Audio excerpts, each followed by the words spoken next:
Thanks, Neil. Thanks for that. Hi to everybody. Thanks for joining us this morning. The title's about improving your senior recruitment, but actually the points we're going to be looking at will be appropriate for just about all recruitment.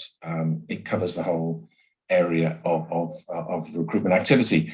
My main work is in senior recruitment, but the points will be appropriate across the board. There are major challenges in the whole area of recruitment. And I was reminded it with another conversation yesterday with a new client.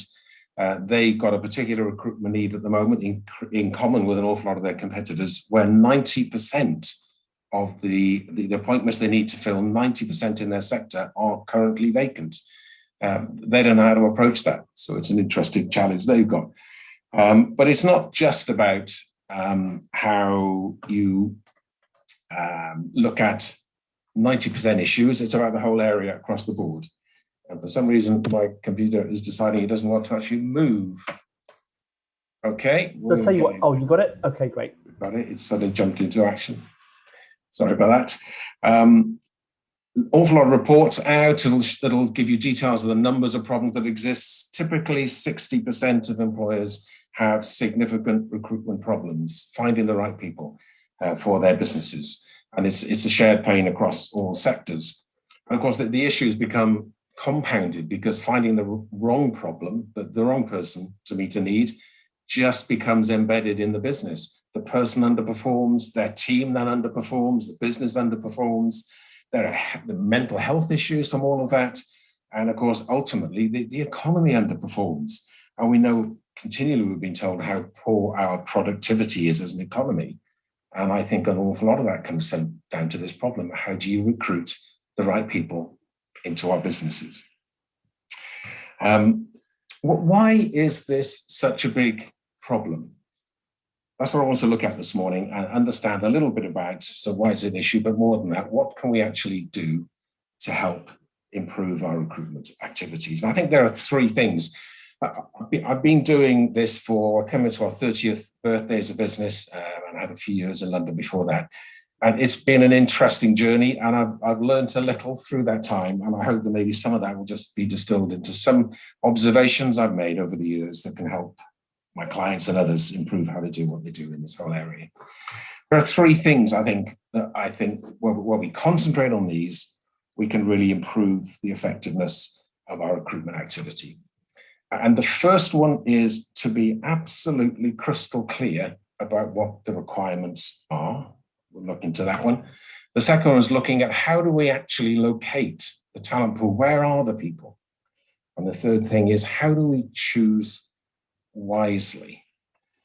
We will actually end up, hopefully if we've got time, just with one foundational principle at the very end that probably underpins everything. If we don't get that right, we're going to have a problem in an ongoing sense. We'll come back to that at the very end. But the first thing is this whole area of crystallizing the requirements, because if you don't define what you need, you won't find what you need. Certainly if you don't define it, you won't know if you've found it. So it's absolutely critical to start here and understand clearly in your mind what it is you need.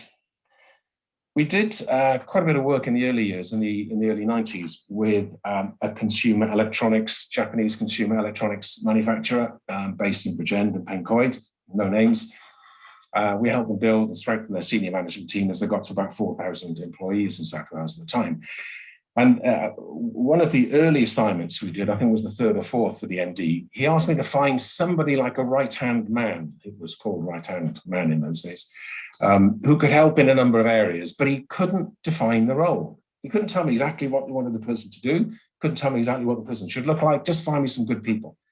And being naive at the time, we took it on, and we found them some good people, and they appointed somebody, but that person didn't last more than 18 months in the business, which was extremely disappointing, concerning. We had to learn some lessons from it. And we sat down with the MD to try to unpick just what had gone wrong with this appointment.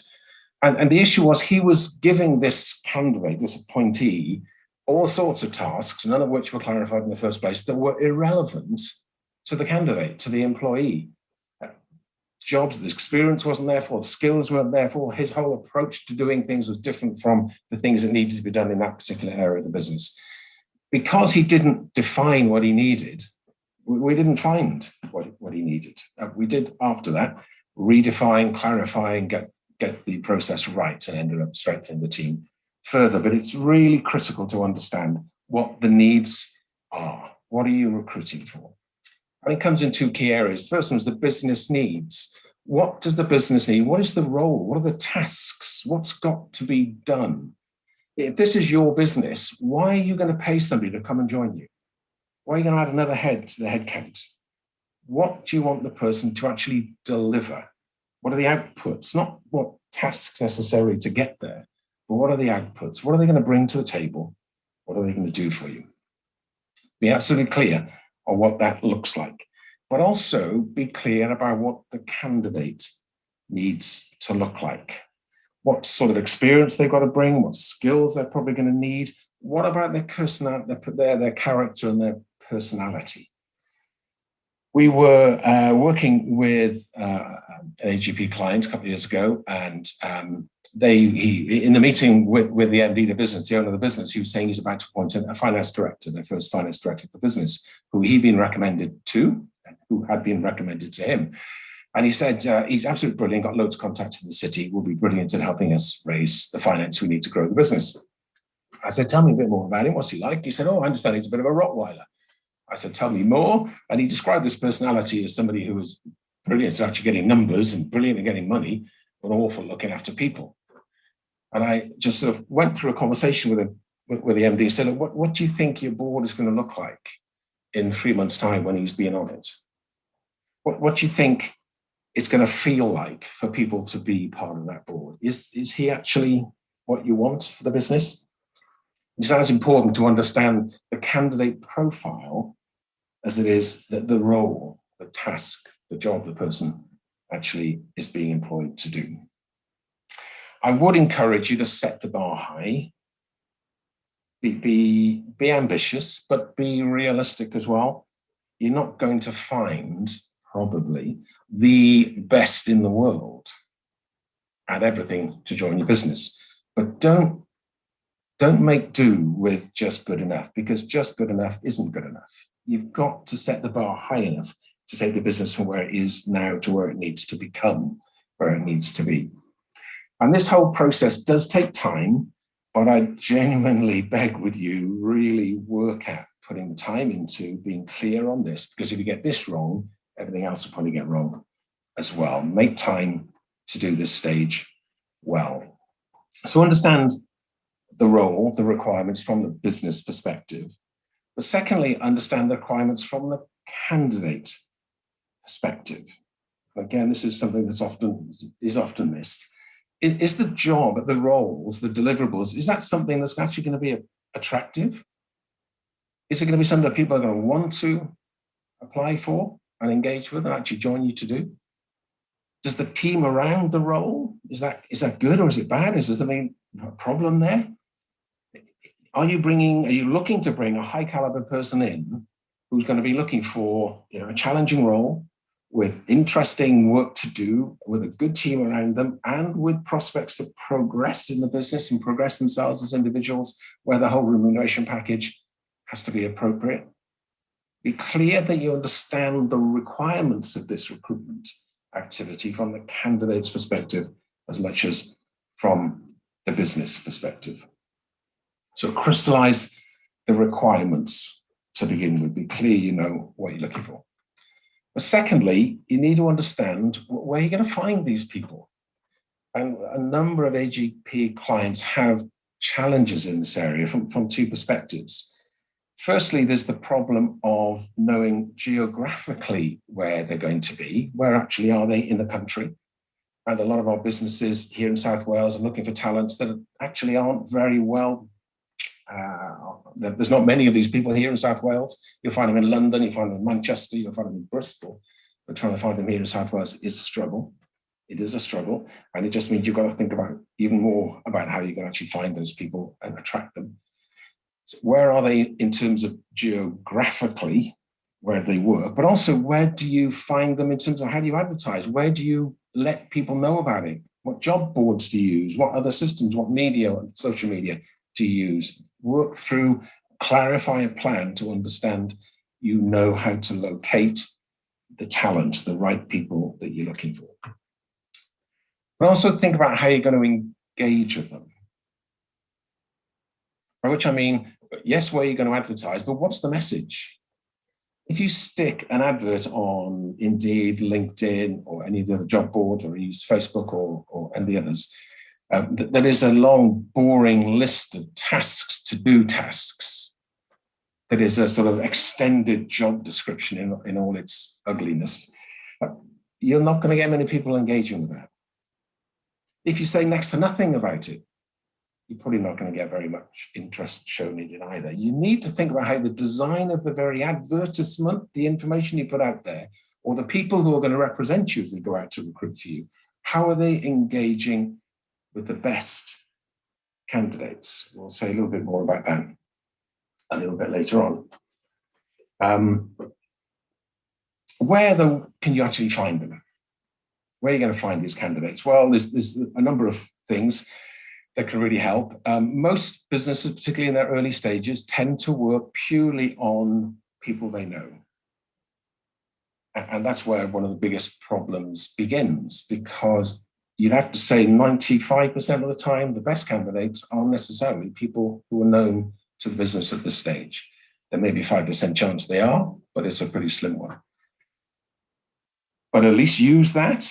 Use the internal current employees. Look at your own network, people you know internally, externally. They're worth at least looking at. But be aware of the fact there's only probably a 5% chance they're the best people for the job. The next probable thing will be to advertise it, as we mentioned. Make sure you advertise in the right place. Advertise in the place where your required candidates will be looking. Don't advertise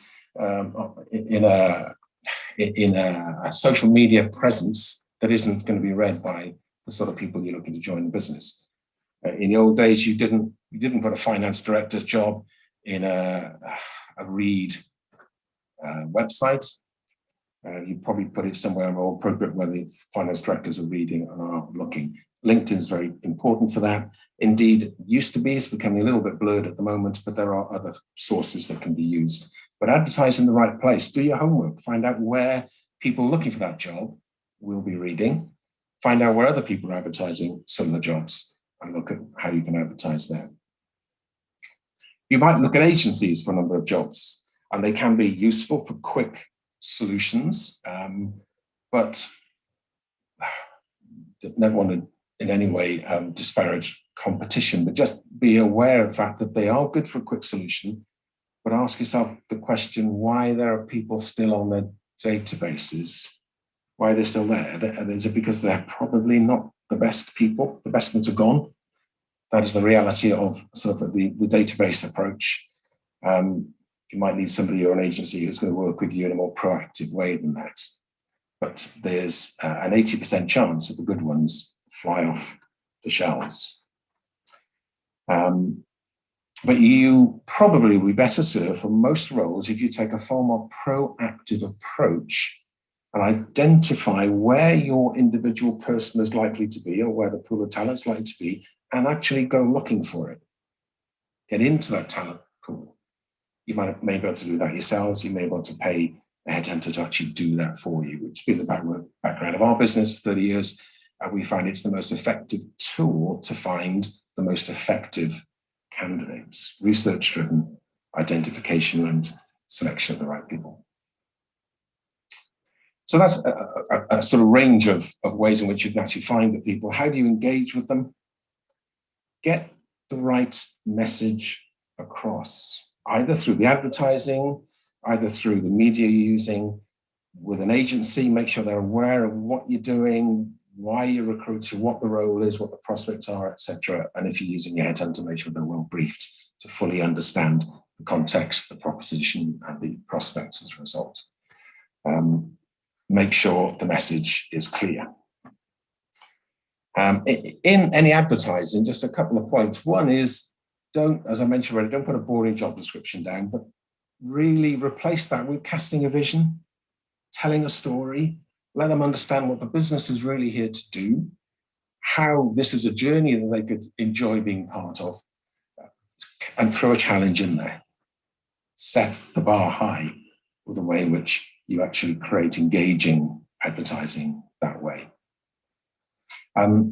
Second point is to make sure that the recruitment processes that follow up the advertising are smooth, professional, respectful, timely. You'd be surprised how many candidates drop out because it takes too long for clients to actually engage in the interview, just to get people together and put things in place. The good people have gone by the time 2 or 3 weeks have passed and the client has eventually got round to arranging the interviews. Make sure that looks good, because that's going to be the first engagement they've got with you as a potential employer. And it's got to go well. It's got to be professional. It's got to be smooth. So engaging with them, finding them, understanding how you're going to actually find this selection of people that you want to actually interview. So the first thing is to be clear what you need. The second thing is be clear about where they are. But then the last thing really in this is to understand how to choose wisely, how to find the best candidate for you rather than just a candidate for you.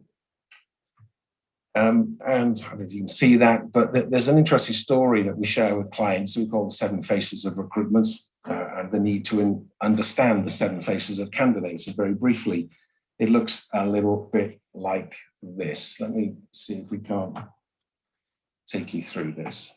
These are the 7 faces of a candidate, and this is why how you interview people is important.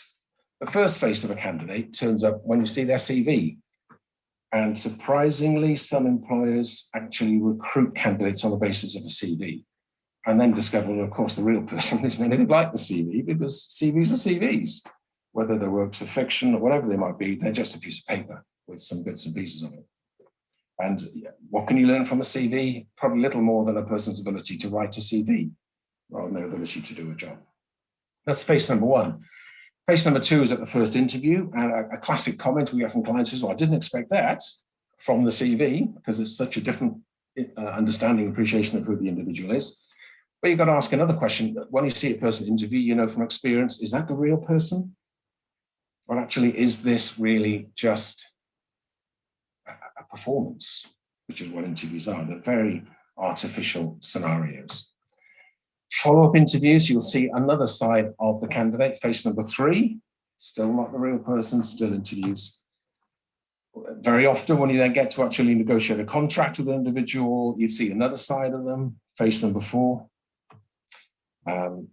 Then they actually start, if you've made the choice, made the offer, had it accepted, they start day 1, they're actually at the coalface, at the desk. You actually see something about the real person, but it's still only something about the real person. Because they're performing, they're doing what they think they ought to be, they're being nice, they're being what they think will look good. But then about 2 weeks down the line, cracks start to appear, a little sneak glimpses of the real person starts to come in.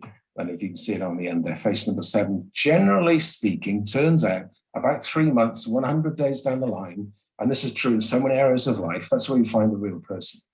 And so the challenge comes with this issue of most candidates are chosen from faces 1, 2, or 3. But actually the person we need to understand, we need to see, we need to choose is this real person, face number 7. How do we do that? How do we do that? How do our interviews, how do we structure our interviews and handle our interviews to discover the real person? Well, I'd say the most important thing to do is to engage in a conversation in the interview. So you call it an interview if you must do, because that's what somebody will understand. But don't start putting together an interrogation, a question and answer session. Engage in a conversation so that you can get to know them as an individual, as a person. And I recommend structuring that conversation about their life and their career around 3 key points that will help you understand who they are. And the first one is, what have they done? This is in conversation, talking through, tell me a bit about the first job. What did you do in that job? What were you asked to do? What were the outcomes? What were the problems? What? Start with the what. And as they start to explain what they've done, ask how they did that. How did they handle that? How did they make that call? How did that issue get solved? How did they do what they did. And in that conversation, again in conversation, not in interrogation mode, ask them why they made those decisions. The what, the how, and the why tells you an awful lot about who they are. But it needs to be given time. It needs to be a conversation, genuinely, so that you build a picture of who the individual really is and whether they will or not fit with you and what you're looking for a candidate to do for the business. What have they done? How have they done it? Why have they done it that way? You'll need to invest time in this. My interviews are 3 hours long, and candidates normally start when we're trying to plan the times in our diary to meet by asking, why do you need 3 hours? But they nearly always say afterwards, that was the most useful 3 hours of my time in a long time. Just for them to unpack and talk through, what have they done? How have they done it? Why have they done it that way? In a conversation mode. If it's a question and answer session, people are more interested in giving you the right answer that you're looking for. But if you have a conversation, then there's an opportunity for them to actually explain who they are. And you can start that whole conversation by saying something along the lines of, from your CV, it looks like you could do this job, but actually what we need to know is this the right job for you? Are you the right person for us? So we need to know who you are. We need to know what you've done, how you've done it, why you've done it that way. We'll tell you a bit about what we do, how we do what we do, and why we do that. And that immediately takes a little bit of that challenge of this is just somebody trying to perform at interviews. One of the biggest observations people make today and the biggest problems they get in interviewing is it seems as if candidates are better at performing at interviews than they are at performing at the jobs. And if you go online, you can see why. There are tens of thousands of websites that tell you how to wing an interview, how to win an interview, the answers, the questions. Don't enter that part of this ridiculous thing called recruitment. Get to know the individuals wherever you can do. Find out what they do, find out what they've done, find out how they've done it, find out why they've done it that way, and think, does that sound like the sort of things we do? Because we've looked at what we do, how we do it, and why we do it the way we do.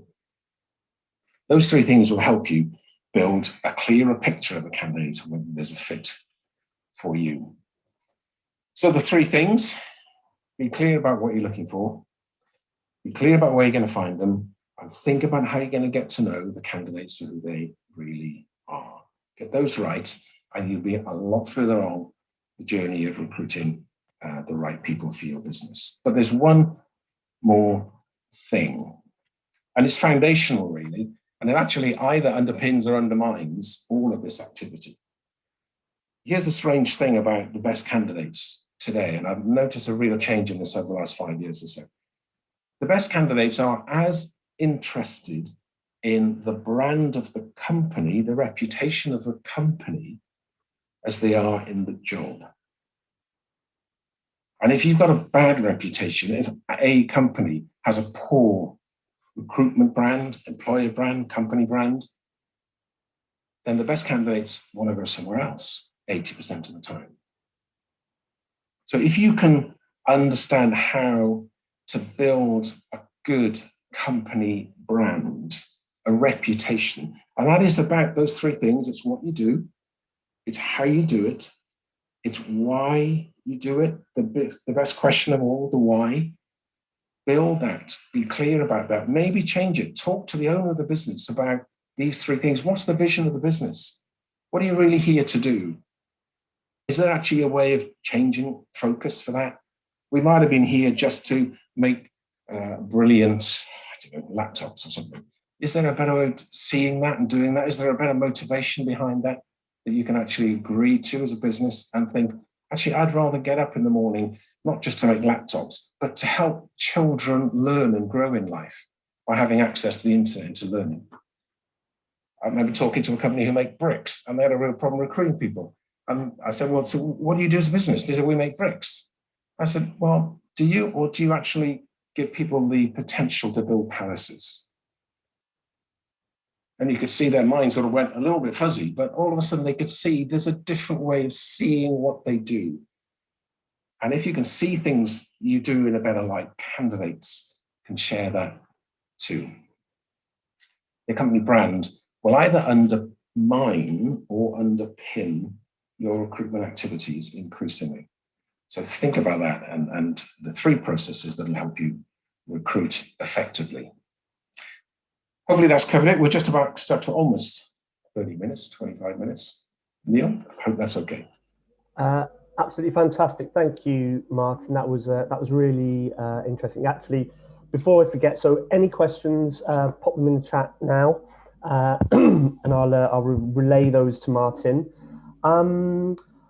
What was really interesting for me, particularly at the end there, Martyn, with those questions, was how similar a lot of that your interviewing process is to a lot of the work I do with clients, which is around, I suppose, customer development and customer research, and asking them why they do the things they do and how they do them, and to understand the way that your product, your new service can solve those problems, right? And it's, you talk about the brand of the company. It's like you can just talk about building bricks, but actually people want a problem to be solved.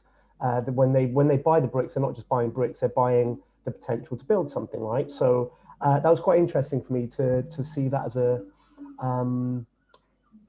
the parallel with almost, obviously people are different to product, but that kind of research process is quite interesting as a parallel. Yeah. I'll tell you what, Martyn, if you can stop sharing your screen, and then people can perhaps see you a little better. So I'll kick off the questions here. So, sorry, excuse me. So we have 2 people, particularly in the chat. Dave, who also is the founder of CutchPod, which is a startup that's been delayed by COVID, and they sort of help families who want to care for an elderly parent at home. So they're looking to strengthen their management team. And also you've got Nicola from Hyundai Power Products.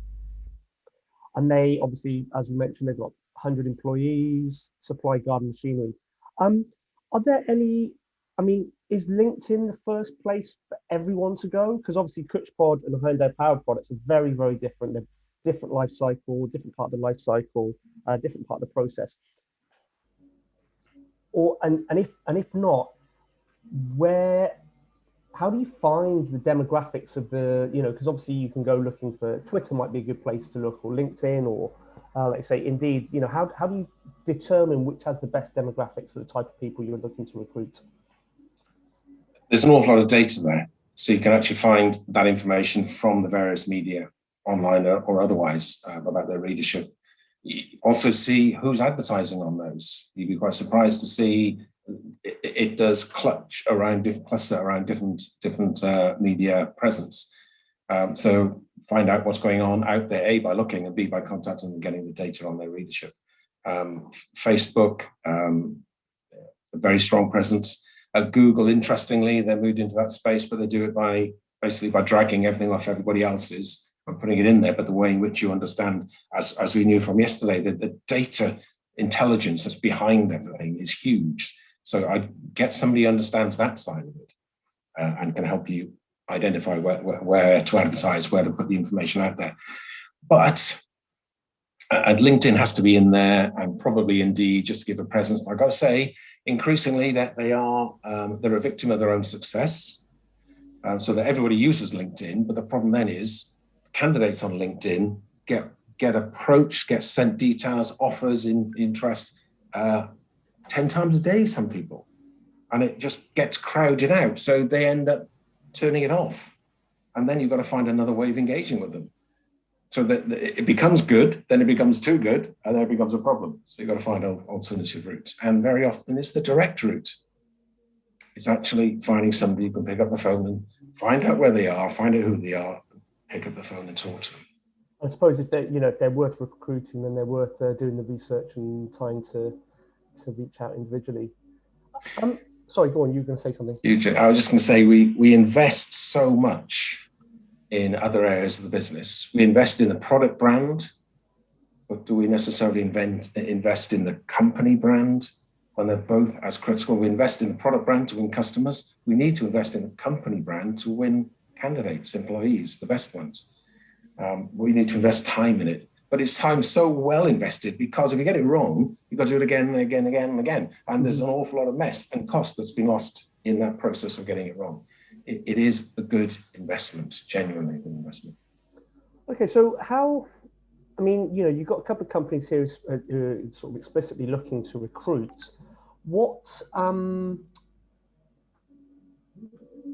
has changed for their prospects in the last year or so, especially seeing as they're Wales-based businesses, in terms of recruiting post-COVID, remote working, not having to necessarily look for people who live within, you know, South Wales or wherever they happen to be? What does that look like now for them? Yeah. There is more interest now than 2 years ago from people in the southeast of England who want to move somewhere, you know, where life is a little bit more balanced, where you can actually get some fresh air. You've got space, you've got gardens in your houses. Genuinely, there's a lot more interest than there was 2 years ago. We had real difficulty, particularly here in South Wales, for our Welsh clients. Recruiting people across the border and bringing them in was a challenge. People did not see it as a good career move. So there's a real problem trying to identify how you find the right people. But that has improved. There's now a reason, a rationale behind the quality of life argument, and it has improved a lot. But it still means you've got to do a lot of legwork. So typically, in an assignment now, we are looking at anything between 400 and 800 candidates for one role. Mm-hmm. So 20, 30 years ago, we'd look at 20, 30, 40, 50 candidates. Now we're looking at more than 10 times that. Sure. So the more bigger pool to choose from, but that means a lot more legwork, right? Yeah. Yeah. Okay. And what are you seeing any trends in terms of how remuneration is changing, people's expectations around salary or packages? What are there any particular changes there, or is it business as usual? Yeah, it's an intriguing area, the whole area of remuneration. We've had some great experiences with clients who start, AGP clients who, you know, they're fairly early on in their business development. So they recently we recruited an ops director for a company, and they thought they wanted to pay about 40K. The person who they were replacing was on 35. They thought, therefore, we'll pay a bit more, or we'll pay 40. But early in our conversation, I had to bring a touch of reality and say that kind of a role is paying 60, 70 or 80K in the marketplace. So I let that sink in. They looked at that. They looked at the impact that person could have on the business. They ended up recruiting somebody for 75K. So nearly twice what they thought they were going to pay. But that's the cost. But the benefit of getting the right person in, that person is already, before actually being employed, is already in there at evening time. At the end of his working day in his old job, starting to change systems, procedures, and already the value is being seen. So good people, you get monkeys if you pay peanuts. You know, that's that kind of reality is there. If you want the best people for your business, if you want to grow the strongest business, you've got to get the best people. You've got to be smart as well, but you've got to find the right people, and they do come at some kind of a premium. But the cost premium may not be as big if you've got this branding right, the vision of the business, the culture of the working environment. You can actually take something off the premium of a good quality person, pay them a little bit less. If actually this is the place to be. This is a fantastic place to be. Yeah. They may be working currently. Sorry, go on. I was going to say they may be working in a place at the moment where it's not as good as it could be, and they know it's not as good as it could be. And here's a new business, new opportunity, similar role, maybe a step up, but the culture is totally different. I'm actually going to enjoy my 8+ hours every day working here in a way that maybe I'm not at the moment. Mm-hmm. That's part of the competitive landscape.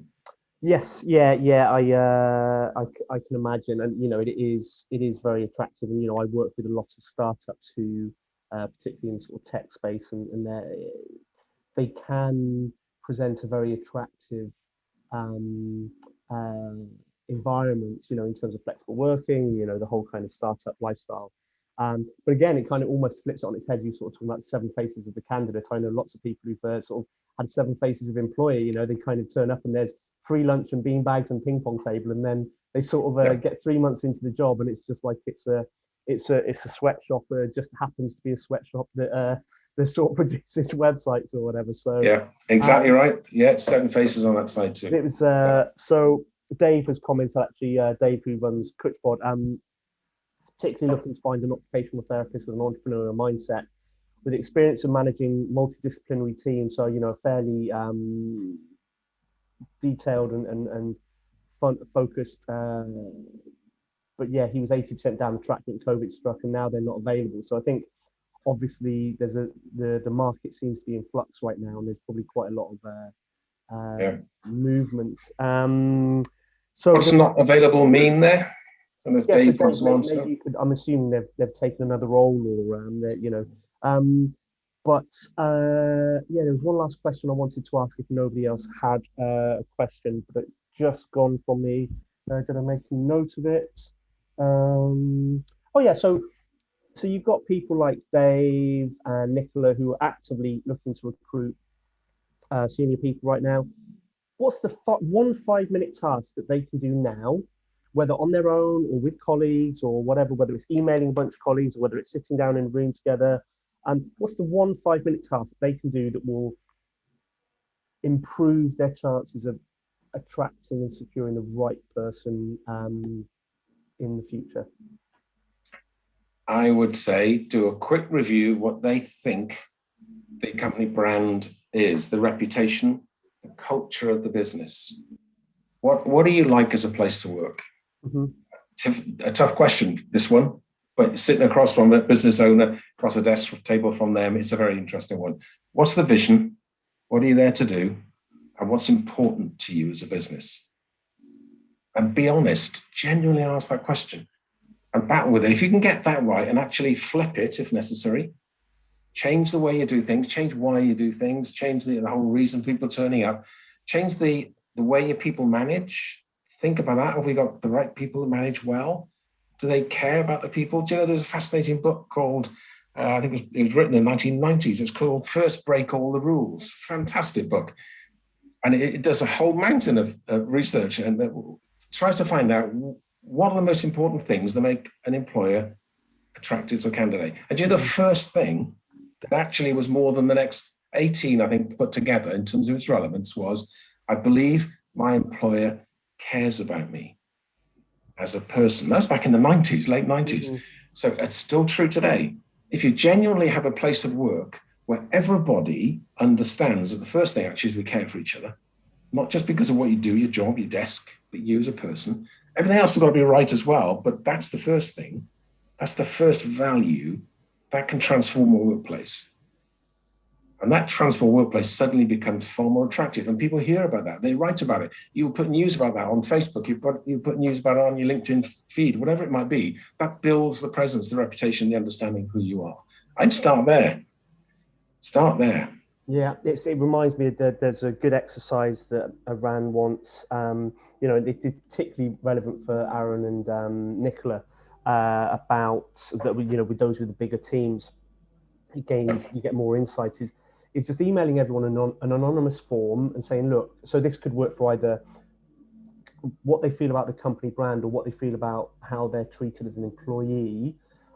It's just emailing them an anonymous form or giving them opportunity to feedback in 3 words. What does our brand stand for, or how do you feel? And actually, I think when you've got 100 employees responding anonymously and securely, you probably get the very best understanding of actually, because sometimes those you can do those kind of very what are we doing as an employer, and how do I, you can go down these great long lengthy employee review processes, and actually just giving people the chance to give 3 words, like what do you feel about working here in 3 words, or just what do you think the public feels about our brand in 3 words, and actually those can bring great insights. Right, so I think we're going to wrap up there. Thanks everyone for your attendance today. Martyn, thank you. That was brilliant. We have some thank yous coming in the chat. And if anyone has any questions, I've put mine and Martyn's details in the chat there as well. So you can get in touch with us, either of us, any questions. Is there anything else? Oh, Martyn, would your, if anybody requests it, would your presentation be available for circulation? Could you download it as a PDF or similar? Don't worry if not. Yes, I think so. Okay, good. Don't worry I think you know. Yeah. I think Yeah. that's or maybe just the 3 points. As just as an end note, Dave said the reason that member's future employee wasn't available was they emigrated to Canada. Yeah. So there is. So yeah, I can see why that would make that difficult with the time difference. Anyway, thanks everyone. We'll wrap up there. Martyn, if you could stick around for a few seconds just to wrap up, but otherwise, class dismissed. Thanks everyone, and see Thank you, everybody. Cheers. Thanks a lot. Bye bye.